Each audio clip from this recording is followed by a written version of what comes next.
Hello guys, good morning. कैसे हो आप सब? आपका एक बार फिर से स्वागत है आपके अपने चैनल आई विल पर, जिसमें कि हम कर रहे थे इन्वायरमेंट की मोस्ट एक्सपेक्टेड क्वेश्चन की सीरीज़। और आज हम आ जाते हैं अपने लास्ट लेक्चर पर, और हम टोटल 350 क्वेश्चन अभी तक कंप्लीट करवा चुके हैं और आज हमारे टोटल 400 क्वेश्चंस कंप्लीट हो जाएंगे। ठीक है, तो चलिए आज की सीरीज शुरू करते हैं। और इसको शुरू करने से पहले मैं आपको बता दूं कि अगर आपको इस लेक्चर की पीडीएफ चाहिए तो आप हमारे टेलीग्राम चैनल को ज्वाइन कर सकते हो। और हमारी और भी बहुत सारी PYQ बेस्ड सीरीज़ और मोस्ट एक्सपेक्टेड क्वेश्चन की सीरीज़ ख़त्म हो चुकी हैं। अगर आपने वो नहीं देखी हैं तो प्लीज़ जाके देखिए। और current affairs based most expected 2021 और 22 के लिए जो भी most expected question current affairs से हमें लग रहे हैं उसके लिए एक डिफरेंट सीरीज़ चल रही है, तो आप जाकर वो भी चेक कर सकते हैं। तो चलिए आज का लेक्चर शुरू करते हैं। तो जो हमारा पहला क्वेश्चन है, this is one of the zones of pond ecosystem. ये जोन है पॉन्ड इकोसिस्टम का। This zone is an open water area. ये कौन सा है? एक ओपन वाटर एरिया है। वेयर लाइट डजेंट पेनिट्रेट, जहाँ पे लाइट पेनिट्रेट नहीं करती। To the bottom it is dominated by planktons, both zooplanktons and phytoplanktons. A variety of fresh water fish also occupies this zone. तो ये कौन सा zone है? तो आप सभी को पता होगा, मैंने बताया था एक दिन, ठीक है, कि कौन कौन से जोन्स होते हैं लेक्स में। कि सबसे पहले अगर ये इधर से लेक है तो जो ये शोर वाला वो होता है तो उसको क्या बोलते हैं? लिटोरल जोन, जहाँ पे मेनली न्यूट्रिएंट्स वगैरह आते हैं। बीच वाला जो ओपन एरिया होता है उसको बोलते हैं लिम्नेटिक जोन। उसको क्या बोलते हैं? Limnetic zone. तो इसका आंसर क्या होगा? लिम्नेटिक जोन होता है। ये ओपन वाटर एरिया होता है जहाँ पे लाइट पेनिट्रेट नहीं करती है बॉटम तक। ठीक है, यहाँ पे बेंथिक जोन होता है और इसके ऊपर कौन सा होता है? प्रोफंडल जोन होता है। ये कौन सा होता है? ये होता है प्रोफंडल जोन। और लिटोरल जोन ये वाला होता है और लिम्नेटिक जोन ये वाला होता है। ठीक है, तो हमारा क्वेश्चन जो लिम्नेटिक जोन का वो हो जाता है कंप्लीट। आ जाते हैं क्वेश्चन नंबर 52 पे। Accelerated irrigation benefit programme was launched with the aim of developing water use efficiency. Accelerated irrigation benefit programme जो था वो वाटर यूज एफिशिएंसी को डेवलप करने के लिए डेवलप किया गया था। और फर्स्ट सेकंड है, it is implemented by ministry of agriculture and farmer welfare. इसको जो इम्प्लीमेंट कर रहा है वो है ministry of agriculture and farmer welfare.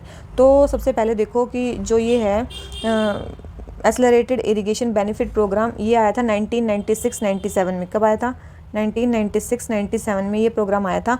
और मेनली ये लोन प्रोवाइड करने के लिए था पुअर फार्मर्स को, ना कि वाटर यूज एफिशिएंसी के लिए। किसके लिए था ये? मेन ये था लोन प्रोवाइड करने के लिए पुअर फार्मर्स को, loan assistance to poor farmers. ठीक है, पुअर फार्मर्स को लोन असिस्टेंस प्रोवाइड करने के लिए था ये। ठीक है, और देखो उसी टाइम मतलब एक और प्रोग्राम आया था, इससे पहले एक और प्रोग्राम आया था वाटर यूज़ एफिशिएंसी के लिए।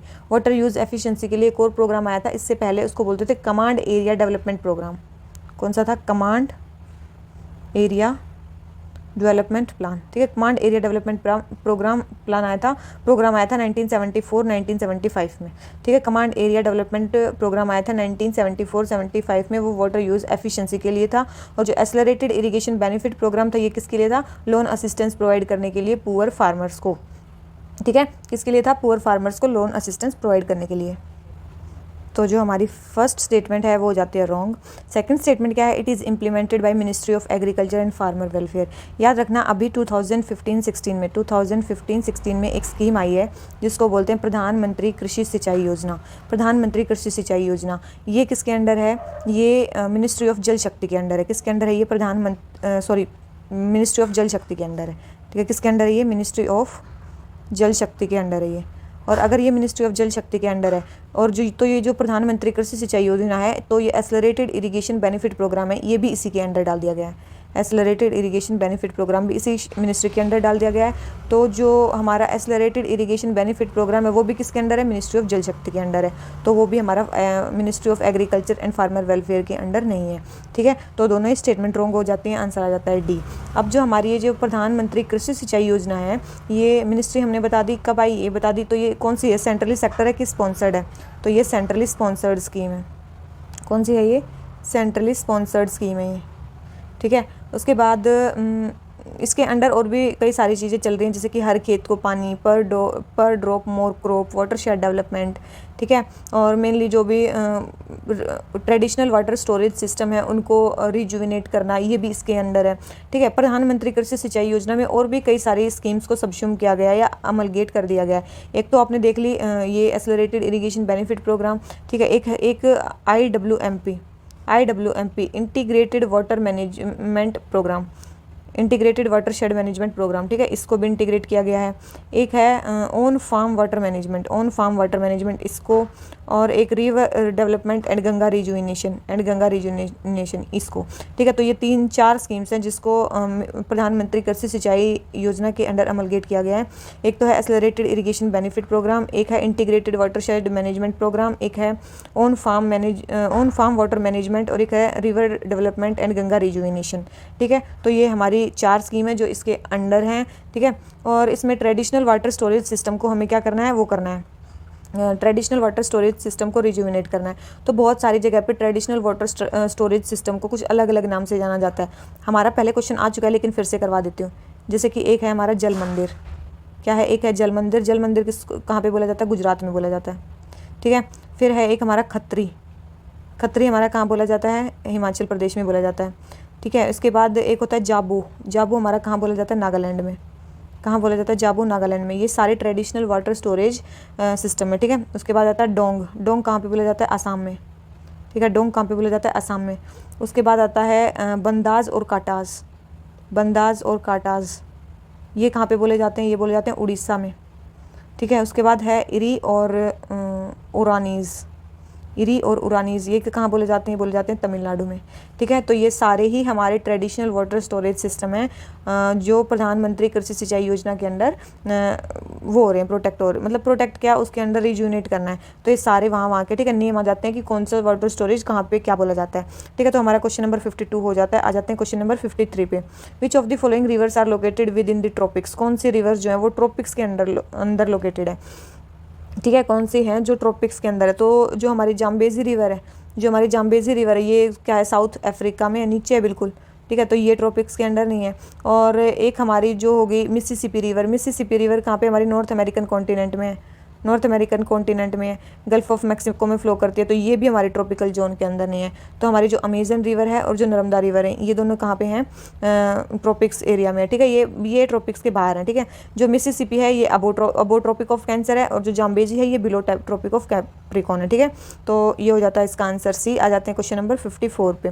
With respect to sustainable alternative towards affordable transportation, तो इसको क्या बोलेंगे, sustainable alternative towards affordable transportation, ठीक है। सतत कंसिडर द फॉलोइंग स्टेटमेंट। सबसे पहले it is an initiative aimed at setting up compressed biogas production plant. सबसे पहले तो हमें कंप्रेस्ड बायोगैस प्रोडक्शन प्लांट को सेटअप करना है।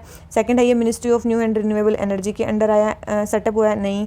ये किसके अंडर लॉन्च हुआ है, ministry of petroleum and natural gas, किसके अंडर हुआ है, ministry of petroleum and natural gas के अंडर ये आई है, ठीक है। सतत sustainable alternative towards affordable transportation, ठीक है। तो सेकंड स्टेटमेंट रॉन्ग हो जाती है, फर्स्ट स्टेटमेंट हमारी सही है। और ये स्कीम कब आई है, हमारी 2018 में आई है, ठीक है। कब आई है, 2018 में ही हमारी स्कीम आई है। और इसमें एक और भी कंपोनेंट है कि इसमें सॉलिड वेस्ट को ये कंप्रेस्ड बायोगैस में वो किया जाएगा, मतलब वेस्ट को भी बायोगैस में कन्वर्ट करने का प्रोग्राम है, ठीक है। आ जाते हैं क्वेश्चन नंबर 55 पे। क्या बोलता है, इको सेंसिटिव जोन बहुत बार आ चुका है। सबसे पहले इको सेंसिटिव, इसे याद रखो, इसे इन्वायरमेंट और इसे इको सेंसिटिव जोन, ठीक है। तो यस ये इन्वायरमेंट प्रोटेक्शन एक्ट के अंडर है। सेकंड है eco sensitive zone, eco sensitive zone act as shock absorber to the protected area, yes ये शॉक एब्जॉर्बर की तरह काम करते हैं। और थर्ड है human activities are not permitted in this zone, यहाँ पे सेलेक्टिवली मतलब पार्शली अलाउड है, पार्शली प्रोहिबिटेड है, ठीक है। मतलब जो नेगेटिव एक्टिविटी मान लो जैसे कि पोल्यूशन अगर कोई करता है, माइनिंग वगैरह, ये सब चीज़ें वहाँ पे अलाउड नहीं है, ठीक है। तो पार्शली प्रोहिबिटेड है, पार्शली अलाउड है, ठीक है। तो थर्ड स्टेटमेंट हमारी रॉन्ग हो जाती है और फर्स्ट एंड सेकंड स्टेटमेंट सही है, ठीक है। तो आ जाते हैं क्वेश्चन नंबर 56 पे। थर्ड पोल ऑफ अर्थ, ये एक दिन मैंने करवाया भी था। थर्ड पोल ऑफ अर्थ किसको बोला जाता है, तो थर्ड पोल ऑफ अर्थ किसको बोला जाता है, हिमालय को, हिमालय, हिंदू कुश और जो तिब्बतन प्लेट्यू है उसको बोला जाता है। आ जाते हैं क्वेश्चन नंबर 57 पे। With reference to sea water which is formed from salty ocean water and land ice formed from fresh water, consider the following statement. एक तो आइस जो सॉल्टी वाटर से बनती है और एक आइस जो फ्रेश वाटर से बनती है, उसके बारे में हमें बताना है।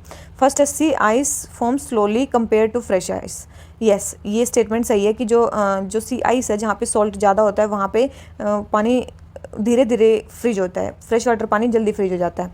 सेकंड है in contrast to land ice the melting of sea ice does not contribute to sea level rise. बिल्कुल ये स्टेटमेंट भी सही है। क्यों है? क्योंकि देखो अगर बाई चांस ओशन का ही वाटर फ्रीज होता है, ठीक है, तो अगर वो पिघलेगा तो उसमें कोई इंक्रीज़ नहीं होगा। लेकिन अगर कोई बर्फ़ है, ठीक है, वो लैंड पे है, अगर वो पिघलेगी और फिर वो ओशंस में जाएगी तो सी लेवल राइज होगा ही होगा। ठीक है, तो यही बोल रखा है कि अगर सी आइस अगर मेल्ट होती है तो उसका सी लेवल राइज पे कोई फ़र्क नहीं पड़ता है, जबकि लैंड आइस का पड़ता है। तो ये स्टेटमेंट सही है, तो आंसर क्या आ जाता है? सी। ठीक है, आ जाते हैं क्वेश्चन नंबर 58 पे। ट्राइब्स बतानी है और किस स्टेट में है वो बताना है। सबसे पहले मंकीदिया ट्राइब, ठीक है, ये कहाँ पे है? उड़ीसा में। बिल्कुल सही स्टेटमेंट है, और ये पहले भी आ चुका है, और ये केस में आते हैं पीवीटीसीज में भी आती है। उसके बाद है हमारी सरना कहाँ पे है? हमारी झारखंड में। बिल्कुल ये भी हमारी झारखंड में, और मेनली ये किसको वर्शिप करते हैं? नेचर को, जल जंगल जमीन, इन्हीं को ये वो करते हैं। थर्ड है थारू कहाँ पे है? याद रखना ये भी यूपी में ही है। मेनली ये थारू जो थिरावेदा बुद्धिज्म को फॉलो करते हैं। ठीक है, तो तीसरी भी सही है, तो आंसर क्या आ गया? डी। ठीक है, ये फेमस ट्राइब्स हैं, याद रखना। आ जाते हैं क्वेश्चन नंबर 59 पे। River valley have serve to be an abundant source of important minerals. ठीक है, तो कौन सी रिवर वैली में कौन से इंपॉर्टेंट वो पाए जाते हैं? मिनरल्स। सबसे पहले है दामोदर में कोल बिल्कुल पाया जाता है। फिर है मैकआर्थर, ये रिवर कहाँ पे? ऑस्ट्रेलिया में।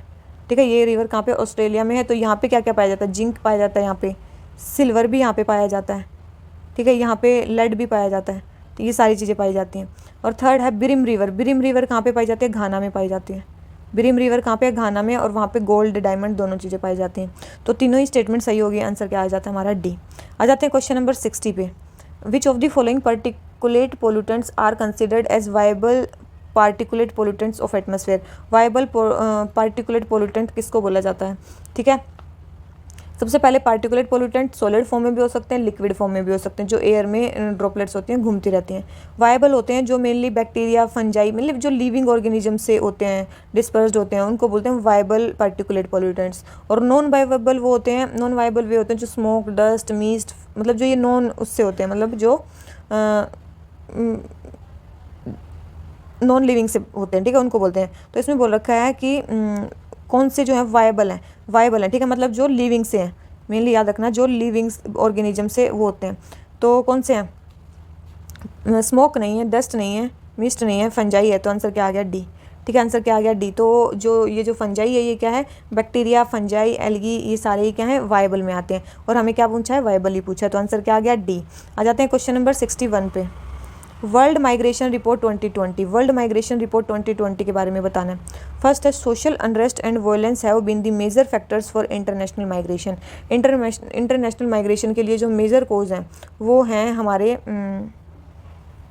क्या है? वायलेंस और अनरेस्ट मेन कोज है हमारे इंटरनेशनल माइग्रेशन का। ठीक है, तो ये स्टेटमेंट रॉन्ग है। क्यों है ये स्टेटमेंट रॉन्ग? क्योंकि हमारे जो 2/3 माइग्रेंट्स हैं वो जॉब्स के लिए गए, इन सर्च ऑफ जॉब्स, मतलब माइग्रेट करे हैं। ठीक है, तो ये स्टेटमेंट रॉन्ग होगी। सेकंड है USA is top destination for migrants. बिल्कुल ये स्टेटमेंट सही है। थर्ड है India is largest country of origin of international migrant. ये रिसेंट रिपोर्ट आई है। यस, इंडिया लार्जेस्ट कंट्री है जिससे सबसे ज़्यादा माइग्रेंट्स गए हैं। इंडियन डायस्पोरा, इसका मतलब वर्ल्ड में सबसे ज़्यादा है जो माइग्रेट की है। ठीक है, कितने हैं? 17.5 मिलियन डायस्पोरा है। ठीक है, इतने मिलियन डायस्पोरा है। उसके बाद कहाँ की है? उसके बाद इंडिया के बाद है मैक्सिको की, और फिर किसकी है? फिर है चाइना की। ठीक है, तो इंडिया की डायस्पोरा सबसे ज़्यादा है, तो आंसर क्या आ गया? बी। ठीक है, और क्या है? मतलब मेल ज़्यादा है कि फीमेल? 52% मेल है। जितनी भी डायस्पोरा गई है उसमें 52% मेल है। और टोटल अगर 2019 की बात करें तो टोटल माइग्रेशन हुआ है 270 मिलियन। कितना हुआ है? 270 मिलियन। और 2017 में 1% का इंक्रीज़ हुआ था माइग्रेंट्स में। ठीक है, और अभी तक मतलब 3.5% जो वर्ल्ड की पॉपुलेशन है वो माइग्रेटेड है। ठीक है, मतलब अगर टोटल वर्ल्ड में 100 लोग हैं तो उसमें से 3-4 लोग मतलब कहीं अपनी जगह से कहीं और माइग्रेट किए हुए हैं। ठीक है, बता दिया यूएस से टॉप माइग्रेंट। अब है वर्ल्ड माइग्रेशन रिपोर्ट के बारे में। ठीक है, कौन निकालता है इसको? इंटरनेशनल ऑर्गेनाइजेशन ऑफ माइग्रेशन इसको निकालती है। ठीक है, इसके हेडक्वार्टर्स कहाँ पे हैं? इसके हेडक्वार्टर्स हैं जेनेवा में। ठीक है, इसके हेडक्वार्टर्स हैं जेनेवा में। कब बनी थी ये? 1951 में बनी थी। किससे है? रिलेटेड ऑर्गेनाइजेशन है यूएन की। ठीक है, क्या है, रिलेटेड ऑर्गेनाइजेशन है यूएन की। ठीक है, तो ये 61 क्वेश्चन हो जाता है हमारा। आ जाते हैं क्वेश्चन नंबर 62 पे। पीचर प्लांट के बारे में बताना है। ठीक है, पीचर प्लांट के बारे में बताना है। First, it is a carnivorous species of plant. ये एक कार्निवोरस स्पीसीज है बिल्कुल, क्योंकि इंसेक्ट्स को खाते हैं। सेकंड है, it is protected under schedule 1। ये शेड्यूल 1 में नहीं है, याद रखना। ये किस में है, शेड्यूल 4 में है। किस में है, ये शेड्यूल 4 में है। ठीक है, और थर्ड है, it is use as a cure of smallpox. इसे स्मॉल पॉक्स के क्योर की तरह यूज़ किया जाता है। ये स्टेटमेंट सही है। और जो यूरिनरी ट्रैक्ट इन्फेक्शन है वहाँ के लिए भी, डाइजेस्टिव डिसऑर्डर्स के लिए भी, और स्कार फॉर्म अगर कहीं हो गया तो वहाँ के लिए भी। तो फर्स्ट एंड थर्ड सही है, तो ये इन सब जगह यूज़ होता है। आ जाते हैं क्वेश्चन नंबर 63 पे। बायोलॉजिकल इवोल्यूशन के बारे में बताना है हमें। तो कौन सा पहले ओरिजिनेट हुआ, कौन सा बाद में ओरिजिनेट हुआ। तो आप सभी को पता है, सबसे पहले फिशेज़, फिर एम्फीबियंस, फिर रेप्टाइल्स। तो पहला है फिशेज़ फर्स्ट, फिर थर्ड, फिर सेकंड। तो फर्स्ट, थर्ड, सेकंड, कौन सा बताना है, क्रोनोलॉजिकल ऑर्डर्स बताना है। फर्स्ट, थर्ड, सेकंड, तो ए आ गया इसका आंसर। आ जाते हैं क्वेश्चन नंबर 64 पे। UVB रेज के बारे में बताना है। UVB रेज, ठीक है। फर्स्ट है development of non melanoma skin cancer. ये नॉन मेलेनोमा स्किन कैंसर करती है। सेकंड है change in composition of forest and grassland species. और थर्ड है decrease in reproductive capacity and impaired larval development. ठीक है, तो ये 3 चीज़ें हमें इसके बारे में दे रखी हैं। तो ये क्या करती हैं, यस ये भी करती हैं, और ये भी करती हैं, और ये भी करती हैं। तो UVB सारी चीज़ें करती हैं, तो आंसर क्या आ जाता है, C। ठीक है, आ जाते हैं क्वेश्चन नंबर 65 पे। क्या बोलता है, a climatic region is characterised by following features. एक क्लाइमेटिक रीजन कुछ फॉलोइंग फैक्टर्स से डिटरमाइन होता है। पहली चीज़, वहाँ पे warm, moist summer and cold dry winters हैं। विंटर्स क्या हैं, ड्राई हैं। सेकंड है वेरी डेंसली पॉपुलेटेड है और लग्जूरियंट वेजिटेशन है वहाँ पे। ठीक है, तो वो कौन सा है, तो याद रखना वो है warm temperate eastern margin climate. Warm temperate eastern margin climate. ठीक है, अगर वहाँ पे वेस्टर्न मार्जिन क्लाइमेट होगा, वेस्टर्न मार्जिन क्लाइमेट में क्या होगा, वो मेडिटेरेनियन टाइप क्लाइमेट होगा। ठीक है, वो मेडिटेरेनियन टाइप क्लाइमेट होगा, और वहाँ पे जो विंटर्स होंगी वो वेट होंगी। ठीक है, याद रखना वहाँ पे विंटर्स वेट होंगी। और सवाना में तो आपको पता ही है, definite cold and dry season होते हैं, definite dry and wet season होते हैं, ड्राई एंड वेट सीजन्स होते हैं यहाँ पे। ठीक है, ये इसका मेन फीचर होता है। टॉल ग्रासेस, शॉर्ट ट्रीज होते हैं।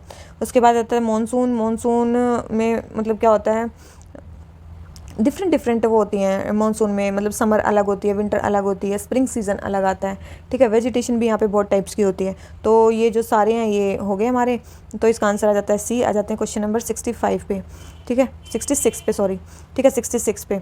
तो हमें बताने कौन कौन से प्रयाग हैं, कहाँ पे हैं। ठीक है, और वहाँ से कौन कौन सी रिवर मिलती हैं। ठीक है, तो इसके नोट्स देख लो,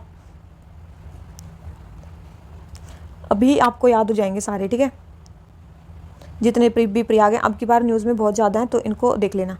सबसे पहले एक बीच में ये लाइन बनाओ। ठीक है, उसके बाद यहाँ पे 3 लाइन बनाओ, उसके बाद यहाँ पे 2 लाइन बनाओ। ठीक है, ये जो बीच में है ये है बद्रीनाथ। बीच में कौन सा है, बद्रीनाथ। और वहाँ से कौन सी निकलती है, अलकनंदा। ठीक है, वहाँ से कौन सी निकलती है, अलकनंदा।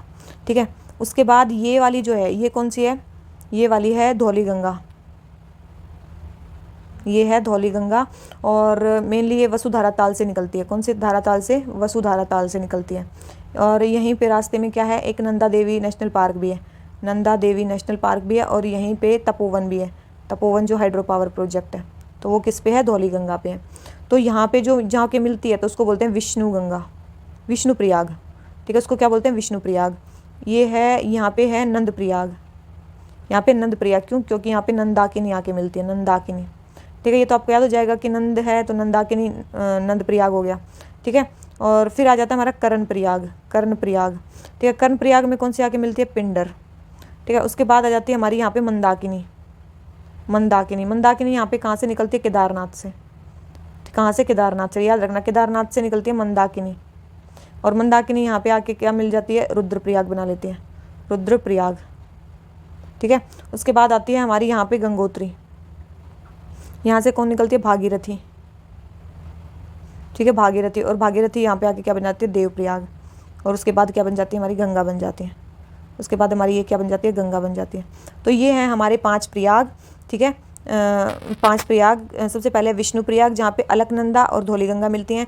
फिर आता है नंद प्रयाग, जहाँ पे नंदाकिनी अलकनंदा मिलती हैं। फिर आता है कर्ण प्रयाग, जहाँ पे पिंडर और अलकनंदा मिलती हैं। फिर आता है रुद्रप्रयाग, जहाँ पे मंदाकिनी और अलकनंदा मिलती हैं। और फिर आता है देव प्रयाग, जहाँ पे भागीरथी और अलकनंदा मिलती हैं। उसके बाद बन जाती है हमारी गंगा। ठीक है, तो ये हो जाते हैं हमारे 5 प्रयाग। आपको इन सब के बारे में पता चल गया होगा। कौन सी रिवर? सबसे पहले था नंद प्रयाग, वहाँ पे क्या थी? अलकनंदा और नंदाकिनी, बिल्कुल सही है। तो सेकंड स्टेटमेंट देख लो, एक में नहीं है तो 75% हो गया। अब देखो कि देव प्रयाग, देव क्या था? सबसे लास्ट में था, और वहाँ पे कौन मिल रही थी? भागीरथी मिल रही थी, तो अलकनंदा भागीरथी, तो फिफ्थ भी सही है। इसका मतलब ये भी नहीं है, तो 50-50 पे आ गए। अब देखो और क्या नाम मिल रहा था? विष्णु, विष्णु सबसे पहले वाला था, ठीक है। विष्णु क्या था? सबसे पहले वाला था, जहाँ पे धौली गंगा आके मिल रही थी, तो विष्णु प्रयाग में क्या है? धौली गंगा मिलती है। फर्स्ट सही है, तो फर्स्ट तो दोनों में सही है, सेकंड भी दोनों में सही है। थर्ड देखो, एक था रुद्रप्रयाग, रुद्रप्रयाग में याद रखना मंदाकिनी आके मिलती है। कैसे याद रखोगे? मान लो पार्वती जी को मंदाकिनी भी बोलते थे, ठीक है। पार्वती जी का दूसरा नाम याद रखने के बोल रही हूँ कि पार्वती जी को मंदाकिनी भी बोलते हैं। तो अगर पार्वती जी को कुछ हुआ तो शिव जी को क्या आ जाता है? रुद्र रूप आ जाता है उनका। तो ऐसे याद रख सकते हो कि रुद्रप्रयाग में मंदाकिनी आके मिलती है, ठीक है। रुद्रप्रयाग में मंदाकिनी आके मिलती है और कर्णप्रयाग में पिंडर आके मिलती है, ठीक है। तो थर्ड एंड फोर्थ हमारी रॉन्ग है, तो आंसर क्या आ जाता है? बी, ठीक है। आंसर आ गया बी। आ जाते हैं क्वेश्चन नंबर 68 पे, ठीक है। क्वेश्चन नंबर नहीं 67 पे, ठीक है। क्वेश्चन नंबर 67 पे, कौन सी हिल कहाँ पे है? सबसे पहले है पालकोंडा रेंज, सबसे पहले पालकोंडा रेंज आंध्रा में है, बिल्कुल आंध्रा में है। सेकंड है कैमूर रेंज, कैमूर कहाँ पे है? एमपी में है। कैमूर रेंज कहाँ पे है? एमपी में है, तो ये यहाँ पे नहीं है। और थर्ड है मैकाल रेंज, मैकाल रेंज कहाँ पे? झारखंड में नहीं है, ये कहाँ पे? छत्तीसगढ़ में है, ठीक है। ये छत्तीसगढ़ में है, ठीक है। तो हमारा सेकंड भी रॉन्ग है और थर्ड भी रॉन्ग है, तो आंसर आ गया ए। आ जाते हैं क्वेश्चन नंबर 68 पे। क्या बोलता है? सबसे पहले जो ये नेशनल पार्क है ये विंध्या माउंटेन रेंज में है। सेकंड है एक ट्रिब्यूटरी है यमुना की जो यहाँ से फ्लो करती है, आपको क्वेश्चन भी मैं करवा चुकी हूँ, केन बेटवा लिंक प्रोजेक्ट, ठीक है।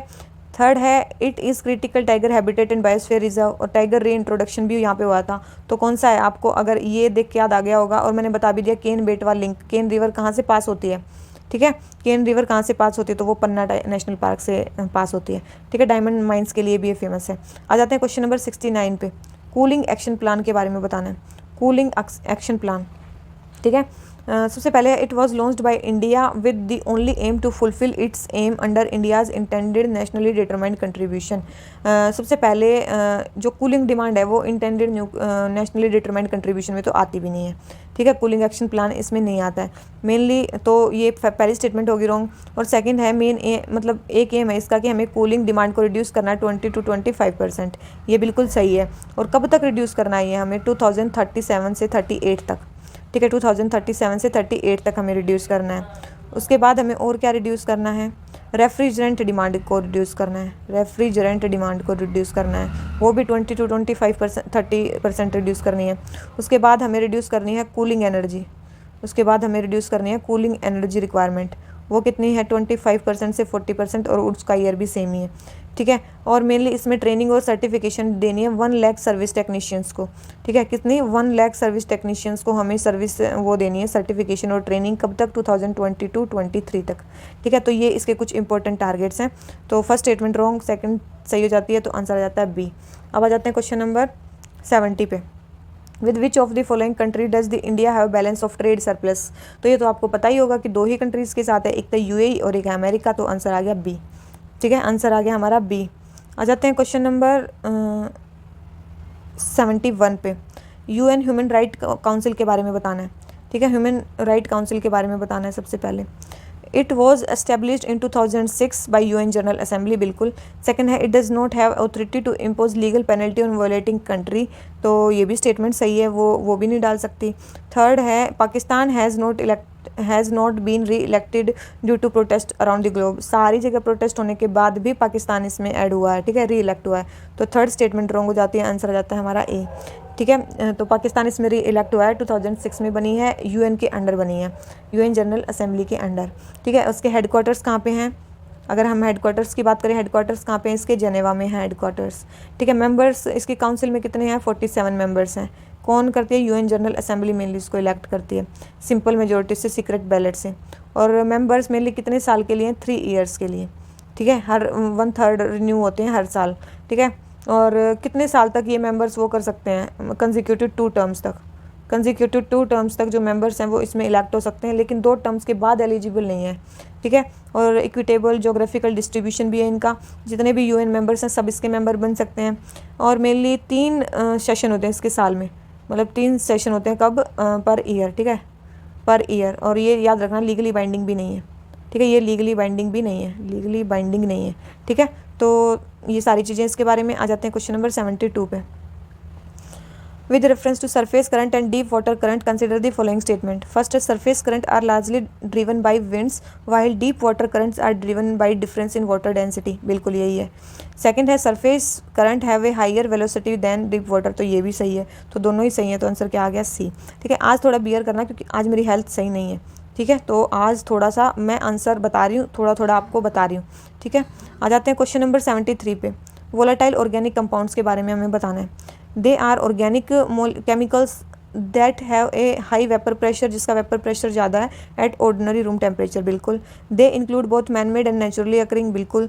They are produce both by plant and animal, ये भी सही है। और they exhaled human breath also contain volatile organic compound, तो ये भी सही है, तो आंसर क्या आ गया इसका डी। ठीक है, आ जाते हैं क्वेश्चन नंबर 74 पे। पोर्ट बताना है और टाइप ऑफ पोर्ट बताना है कि वो कौन सा है। ठीक है, तो देख लेते हैं। तो ड्राई पोर्ट सबसे पहला है कि हमारा देखो वार्म वाटर पोर्ट क्रोशियो, याद रखना ये क्रोशियो क्या वार्म वाटर पोर्ट है। ठीक है, और इनलैंड पोर्ट तो याद रखना जो ये हमारा कोलकाता है ये क्या है हमारा इनलैंड पोर्ट है, और जो ये ड्राई पोर्ट है वो हमारा रियाद। ठीक है, रियाद हमारा ड्राई पोर्ट है, तो ये हमारे पोर्ट हैं। First and second wrong match कर रखे हैं, थर्ड सही है। ठीक है, तो वार्म वाटर पोर्ट हमारा क्रोशियो है, करंट क्रोशियो भी हमारा वार्म वाटर करंट होता है, इनलैंड पोर्ट हमारा कोलकाता है और ड्राई पोर्ट हमारा रियाद है। ठीक है, उसके अलावा और भी बहुत सारे पोर्ट्स हैं जो न्यूज़ में हैं।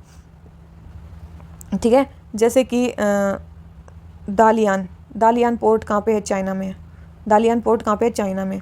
उसके बाद है उड़ीसा, ये कहाँ पे, यूक्रेन में है, ये पोर्ट यूक्रेन में। उसके बाद है वॉलदेज, ये कहाँ पे है, अलास्का में है। ठीक है, उसके बाद है मुरमंस्क, ये कहाँ पे है, ये रशिया में है। ठीक है, तो ये कुछ इंपॉर्टेंट पोर्ट्स हैं, ये याद रख लेना। आ जाते हैं क्वेश्चन नंबर 75 पे। एक्वेटिक बायोडाइवर्सिटी के बारे में हमें बात करनी है। एक्वेटिक बायोडाइवर्सिटी बिल्डिंग थ्रेड्स उसके लिए क्या क्या है। फर्स्ट है डैम का बनना, बिल्कुल। ओवर फिशिंग, बिल्कुल। इन्वेजिव स्पीसीज, बिल्कुल। और फॉरेस्ट्री इंक्लूडिंग एफोरेस्टेशन, बिल्कुल, क्योंकि एफोरेस्टेशन होने से वहाँ की स्पीसीज़ खत्म हो जाएंगी।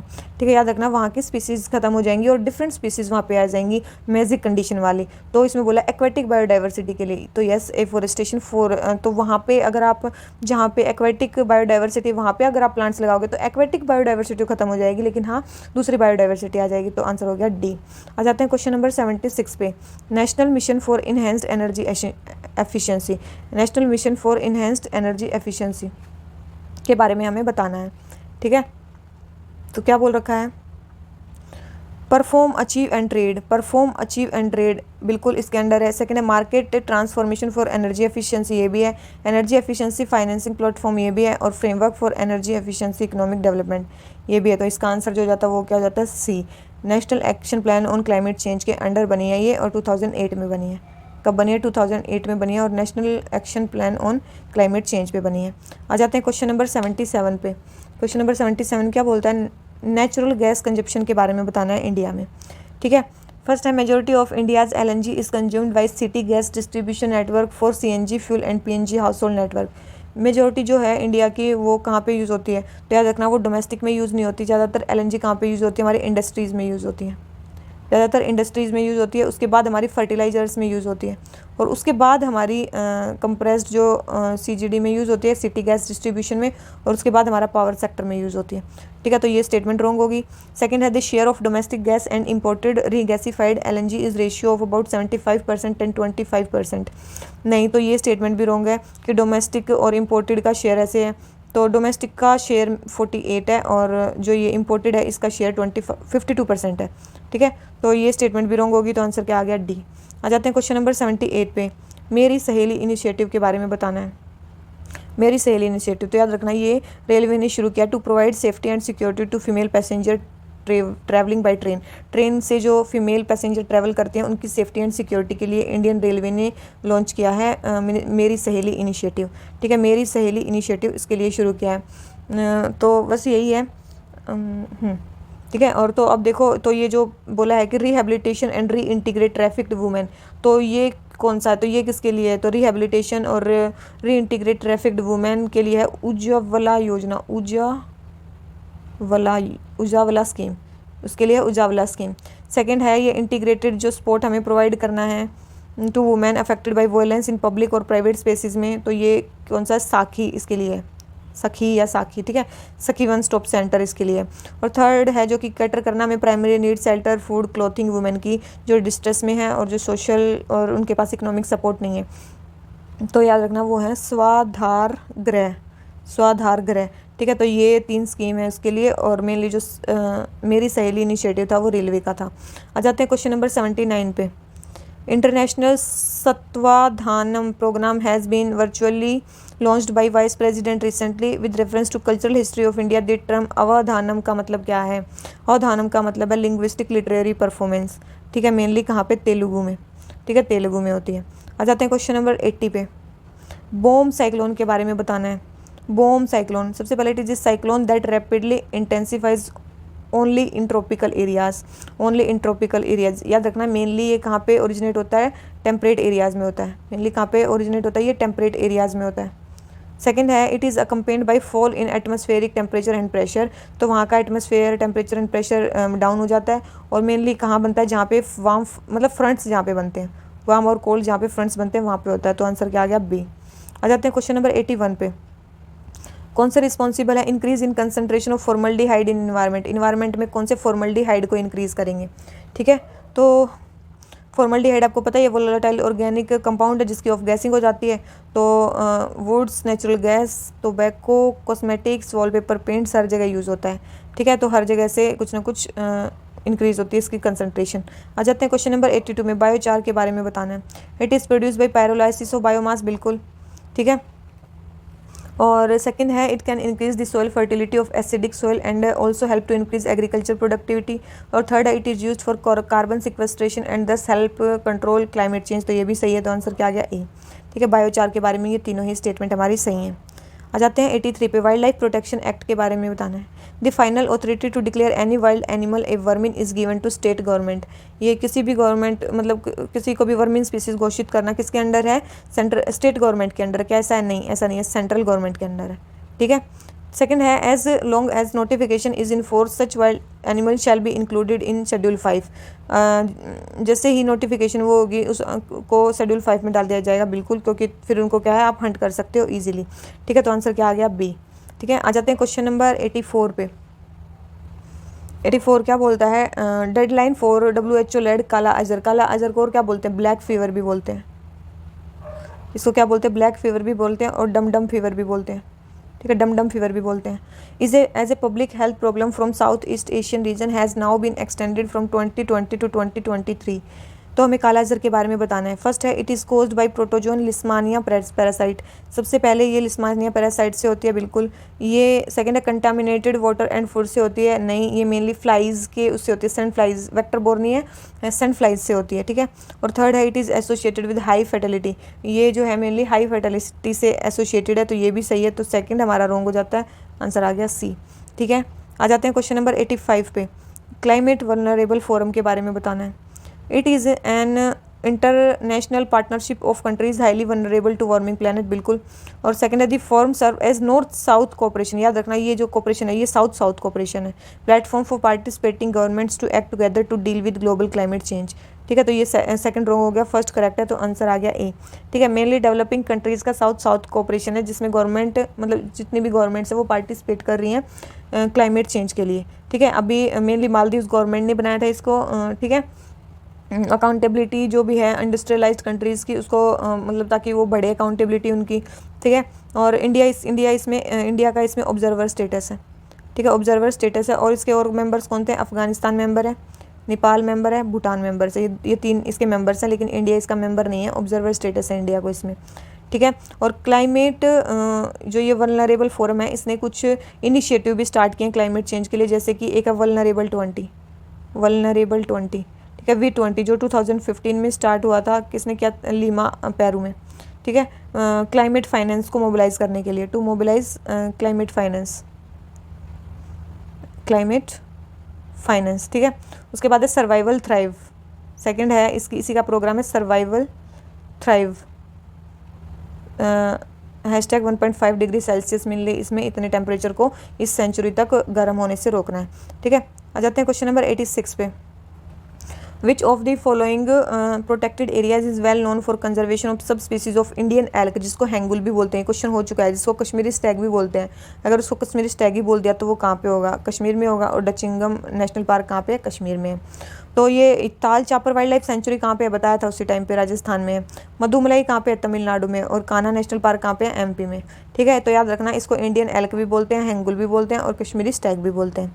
आ जाते हैं क्वेश्चन नंबर 87 पे, इंडियन पॉपुलेशन के बारे में बताना है। ठीक है, तो क्या है, तो सबसे पहले है Maharashtra is most populous state in India followed by UP. याद रखना, सब यूपी सबसे ज़्यादा पॉपुलेटेड है, तो सबको पता है। ठीक है, यूपी उसके बाद है महाराष्ट्र। ठीक है, तो फर्स्ट स्टेटमेंट रॉन्ग, तो हमारा आंसर आ गया बी, मतलब सेकंड एंड थर्ड सही है।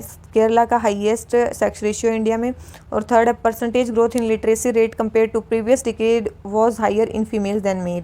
तो literacy rate compare to previous decade अभी फीमेल्स में ज़्यादा है, तो ये भी सही है। तो इसका आंसर आ गया बी। आ जाते हैं क्वेश्चन नंबर 88 पे, फ्लाई ऐश के बारे में बताना है, कहाँ कहाँ यूज़ होती है। रोड इम्बैंकमेंट्स में बिल्कुल, सॉइल कंडीशनर में बिल्कुल, और सीमेंट ब्रिक्स में, तो तीनों जगह यूज़ होती है। तो आंसर आ गया डी। अब आ जाते हैं 89 पे, नैनो फर्टिलाइजर्स के बारे में बताना है। फर्स्ट है, they are required in quantities of just a few gram per acre as compare to chemical fertiliser that are required in kilogram per acre. तो ये स्टेटमेंट सही है, ये बहुत ही कम क्वांटिटी में हमें चाहिए। और सेकंड है, they supply nutrients slowly and gradually for a longer period of time, तो ये भी सही है। तो आंसर क्या आ गया, सी। आ जाते हैं क्वेश्चन नंबर 90 पे, पल्सर के बारे में बताना है। They are rapidly rotating neutron star that emit radio frequency, बिल्कुल। They have magnetic field stronger than that of Earth से ज़्यादा मैग्नेटिक फील्ड इनका स्ट्रॉन्ग होता है, बिल्कुल। और थर्ड है, मेनली ग्रेविटेशनल वेव्स को स्टडी करने के लिए, तो तीनों ही सही है। तो आंसर क्या आ गया, डी। ठीक है, आंसर आ गया डी। एक और है, मतलब एक प्रोग्राम भी चल रहा है, क्या, international Pulsar timing array. International Pulsar timing array, इसमें मेनली क्या एम है, ग्रेविटेशनल वेव्स को डिटरमाइन करने का एम है इनका। ठीक है, क्या इंडिया इसका मेंबर है, इंडिया इसका एसोसिएट मेंबर है, इंडिया क्या इसका एसोसिएट मेंबर है। ठीक है, तो ये याद रखना। आ जाते हैं क्वेश्चन नंबर 91 पे, मिक्स्ड सब्सिस्टेंस फार्मिंग के बारे में बताना है। मिक्स्ड सब्सिस्टेंस फार्मिंग, सबसे पहले है, there is larger diversity of agriculture output, बिल्कुल। Farmer need not have complete knowledge, तो देखो मिक्स्ड फार्मिंग कर रहे हो तो नॉलेज तो होनी चाहिए, तो सेकंड होगी रॉन्ग। ठीक है, तो सेकंड रॉन्ग होते ही आंसर आ गया सी। ठीक है, थर्ड है, provide farmer with stable source of income, ये भी सही है। आ जाते हैं क्वेश्चन नंबर 92 पे, अल नीनो इवेंट के बारे में बताना है। More tropical storm and hurricane in eastern Pacific, बिल्कुल। सेकंड है, strengthening of easterly trade winds converging across the equatorial, ये तो इक्वेटोरियल ट्रेड विंड्स के ये कम हो जाते हैं। ठीक है, ये कम हो जाती हैं, अगर ज़्यादा होंगी तो वहाँ ज़्यादा बारिश होगी, ड्रॉट तभी तो होगा जब वहाँ पे वो इकट्ठी नहीं होंगी, तो कम हो जाती हैं वो। ठीक है, तो ये रॉन्ग हो जाता है सेकंड, और सेकंड रॉन्ग होते हैं, हमारा आंसर आ जाता है सी। ठीक है, reversal of ocean current along the equator, ये भी सही है। आ जाते हैं क्वेश्चन नंबर 93 पे, क्या बोलता है, sea floor spreading is result of convection in molten outer core. याद रखना, ये मेंटल में वो होता है ना, जब मेंटल और क्रस्ट में जब कन्वेक्शन होता है तब उससे सी फ्लोर स्प्रेडिंग होती है, इससे नहीं होती है। ठीक है, तो फर्स्ट स्टेटमेंट होगी रॉन्ग, सेकंड आंसर आ गया कि sea floor spreading occurs only divergent plate boundary, बिल्कुल सही है। और थर्ड है, slowly spreading ridges from form taller and narrower cliff than the rapidly spreading drift, तो ये भी सही है। तो आंसर आ गया सी। आ जाते हैं क्वेश्चन बी। ठीक है, आ जाते हैं क्वेश्चन नंबर 94 पे, वर्ल्ड फूड प्रोग्राम के बारे में बताना है। ठीक है, वर्ल्ड फूड प्रोग्राम के बारे में बताना है। It is an initiative of FAO and project concern international. ठीक है, तो ये मेनली किसका इनिशिएटिव है, FAO का है, और ये कंसर्न नहीं है, इसमें की जगह है UN जनरल असेंबली। कौन है, UN जनरल असेंबली। ठीक है, तो फर्स्ट स्टेटमेंट होगी रॉन्ग। सेकंड है, world food programme has dedicated and independent source of fund from UN members. तो इसमें जो है फंड जो होते हैं वो इंडिपेंडेंट होते हैं, ऐसा नहीं है, इसमें कोई इंडिपेंडेंट फंड नहीं है। ठीक है, मेनली वॉलेंट्री फंडेड होता है ये, अंटायरली वॉलेंट्री फंडेड है ये। ठीक है, और अंटायरली वॉलेंट्री फंडेड है। कब बना था, 1961 में बना था। ठीक है, और हेडक्वार्टर्स कहाँ पे है इसके, रोम इटली में इसके हेडक्वार्टर्स हैं। ठीक है, मेंबर मतलब UN सस्टेनेबल डेवलपमेंट ग्रुप का ये मेंबर भी है, सस्टेनेबल डेवलपमेंट ग्रुप का मेंबर भी है ये। ठीक है, और एक और रिपोर्ट भी निकालता है ये। ठीक है, एक और रिपोर्ट, वर्ल्ड फूड प्रोग्राम एक रिपोर्ट निकालता है जिसको बोलते हैं global report on food crisis, global report on food crisis. ठीक है, ये रिपोर्ट भी निकालता है ये, और 2020 में याद रखना इसको नोबेल प्राइज़ भी मिला हुआ है 2020 में। तो दोनों ही स्टेटमेंट रॉन्ग होगी, तो आंसर आ गया डी। आ जाते हैं क्वेश्चन नंबर 95 पे, ये क्वेश्चन भी हम कर चुके हैं। 95 में बताया था मार्शिस। मार्शिस में क्या होती है, वुडी प्लांट्स की स्पीसीज ज़्यादा नहीं होती हैं, क्या होती हैं, हर्बेशियस प्लांट की। तो यही है, बिल्कुल यही बोल रखा है इस क्वेश्चन में भी, ठीक है, तो ये सही है। सेकंड है बोग। बोग में क्या हो जाता है, wetland that accumulate peat due to incomplete decomposition of plant, ये भी सही है। फर्स्ट है carr, waterlogged woody terrain को कार बोलते हैं, तो ये भी सही है, तो तीनों ही सही है, तो आंसर क्या आ गया, डी। आ जाते हैं क्वेश्चन नंबर 96 पे। DAP के बारे में बताना है, diammonium phosphate, MOP muriate of phosphate and urea based fertiliser in India के बारे में बताना है, ठीक है। सबसे पहले है there is greater demand for DAP and MOP fertiliser than urea. सबको पता है यूरिया की तो सबसे ज़्यादा डिमांड है, ठीक है, तो फर्स्ट स्टेटमेंट होगी रॉन्ग। सेकंड है India is self sufficiency in production of urea as well as MOP based fertiliser, ऐसा भी नहीं है, मतलब 80% अभी तक सेल्फ सफिशिएंसी आई है यूरिया के प्रोडक्शन में, और तो अभी बाकी है। थर्ड है urea consumption in India during the rabi season is twice that of kharif, तो याद रखना ज़्यादा खरीफ में यूज़ होता है रबी के अलावा जो हमारा फर्टिलाइजर है, तो ये भी रॉन्ग होगी, आंसर आ गया डी, कोई भी स्टेटमेंट सही नहीं है। आ जाते हैं क्वेश्चन नंबर 97 पे, कौन सा किसको कनेक्ट करता है, ठीक है। सबसे पहले कोरियंथ। कोरियंथ किसको वो करता है, तो याद रखना कोरियंथ गल्फ ऑफ कोरियंथ और जो सारोनिक गल्फ है एजियन सी में, वहाँ उसको करता है, तो ये इनको नहीं करता, किसको करता है, ये गल्फ ऑफ कोरियंथ, गल्फ ऑफ कोरियंथ और जो एजियन सी को, मेनली एजियन सी में एक वो है गल्फ जिसको बोलते हैं सारोनिक गल्फ, उसको कनेक्ट करता है, ठीक है, तो ये इसको करता है, इसको नहीं करता। सेकंड है कोयल। सेकंड है हमारा कोयल। कोयल किसके लिए है, बाल्टिक सी और नॉर्थ सी को कनेक्ट करता है, बिल्कुल। और फिर है स्वेज कैनाल, तो आपको पता ही है, मेडिटेरेनियन और पर्शियन गल्फ को कनेक्ट करती है, ठीक है। और फोर्थ है पनामा। पनामा तो देखो आप कितने जल्दी से बेवकूफ़ बन गए थे, ठीक है, कि स्वेज कैनाल किसको कनेक्ट करती है, मेडिटेरियन, और यहाँ पे रेड सी है उसको कनेक्ट करती है, ठीक है, याद रखना इसको। तो थर्ड क्या है, रॉन्ग है। फर्स्ट क्या है, रॉन्ग है, तो फर्स्ट भी रॉन्ग है और थर्ड भी रॉन्ग है, तो आंसर क्या आ गया, सी। इसका मतलब पनामा किसको करती है, अटलांटिक और पैसिफिक ओशन को। याद रखना स्वेज कैनाल तो सबसे फेमस है, आप मतलब कैसे वो मेडिटेरियन सी और मेनली रेड सी को ये कन्वर्ट करती है, ठीक है। आ जाते हैं क्वेश्चन नंबर 98 पे। Century plant, shuttle creek gas processing plant और ग्रेट प्लेन्स सिनफ्यूल प्लांट्स, तो ये कौन से प्लांट्स हैं, ठीक है, तो ये कौन से प्लांट्स हैं, याद रखना carbon capture and storage plants हैं ये, और ये सारे कहाँ पे हैं, USA में है, ठीक है, ये सारे USA में है और carbon capture and storage plant है। 99 पे this is a sedentary pastoral tribe, south west Ethiopia में भी रहती है। इथोपिया बहुत ज़्यादा फेमस है, ठीक है, ओमो रिवर भी है यहाँ पे, फियर्स कल्चर है इनका, ठीक है, स्टिक फाइटिंग करते हैं जिसको डोंगा भी बोलते हैं। पियर्सिंग और लिफ प्लेट्स इंपॉर्टेंट फीचर है इनका, पियर्सिंग और लिफ प्लेट्स, तो कौन सी हैं वो, तो याद रखना वो कौन से, सूरी ट्राइब। सूरी ट्राइब कहाँ पे पाई जाती हैं, इथोपिया में पाई जाती हैं, ठीक है। और ये जो ओमो रिवर है, ओमो रिवर है, इस पर एक डैम भी है जिसको बोलते हैं गिबे 3 डैम, गिबे 3 डैम, ठीक है, ये इसी पे है। उसके बाद इथोपिया में ही है एक लेक टाना जहाँ से ब्लू नाइल निकलती है, जहाँ से क्या निकलती है, ब्लू नाइल निकलती है, ठीक है, तो ये याद रखना। आ जाते हैं क्वेश्चन नंबर 100 पे। Which of the following are necessary conditions for formation of tropical cyclone. Tropical cyclone के बनने के लिए क्या क्या जरूरी है, वार्म ओशन वाटर, बिल्कुल। एटमॉस्फेरिक स्टेबिलिटी नहीं, ठीक है। थर्ड है thermally contrasting air masses. Thermally contrasting air masses, क्या इसमें थर्मली ट्रॉपिकल साइक्लोन के बनने के लिए ये चाहिए, बिल्कुल नहीं, ये टेम्परेट साइक्लोन के लिए चाहिए। फोर्थ है मॉइस्चर इन मिड ट्रोपोस्फेयर, बिल्कुल ये चाहिए, तो आंसर क्या आ गया, सी, ठीक है। एटमॉस्फेरिक स्टेबिलिटी, ये सारी चीज़ें मतलब टेम्परेट वाले में चाहिए, ठीक है।